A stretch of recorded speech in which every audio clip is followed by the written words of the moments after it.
र अनुभव अनुभूतिसँग चुनौती आज सोध्छौ दीपक थापालाई। स्वागत छ सर। नमस्कार राजुजी। यहीबाट सुरु गर्छु। मलाई बडो धेरै खुसी कहाँनिर लागिरहेको थियो भने तपाईँको र मेरो समानता।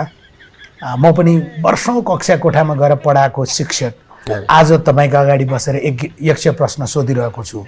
तपाईँ शिक्षक भएर कक्षा कोठामा पढाएको विद्यार्थीहरूको दीपक सर होइन, आज ती विद्यार्थीले देख्दा डर लाग्ने प्रहरीको महानिरीक्षक दीपक थापा। त्यो दिन कसरी सम्झिनुहुन्छ? राजनजी, यो पुरानो कुरा याद गराइदिनु भयो। वास्तवमा म प्रहरी सेवामा प्रवेश गर्नुभन्दा अगाडि म शिक्षक नै थिएँ। शिक्षक कोठामा रहन्थेँ र त्यो बेला अब भर्खर अब ग्रेजुएसन पनि भएको, इन्टर पास हुन साथै म शिक्षक थिएँ।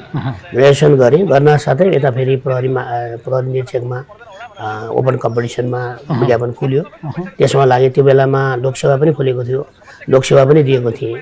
तर पछि लोकसेवाको अरू शाखा अधिकारीको परीक्षा छोडेर म यसतर्फ आएँ र कक्षा कोठामा भएको दीपक सर र तपाईँ अघि राजजीले राख्दाखेरि वर्दी लागेको डर लाग्दो। कोही डराउनुहुन्न, प्रहरीसँग डराउनै पर्दैन। प्रहरी जनताको सम्बन्ध आजको होइन, धेरै पहिलादेखिको हो। अहिले पछिल्ला सञ्चालनमा त यो हाम्रो कम्युनिटी पुलिसिङ अप्रोचहरू छ, सिपिपी छ, कम्युनिटी पुलिस पार्टनरसिप प्रोग्राम छ हाम्रो। 75 सालदेखि त झन् एकदम घनीभूत रूपमा समाजमै हामी घुलमिल हुन्छौँ र घुलमिल भएरै चाहिँ हामी लागेका छौँ। म पनि विभिन्न यो मेरो 29.5 वर्षको अब नेपाल प्रहरीको सेवामा म धेरै ठाउँमा कार्यरत रहेँ।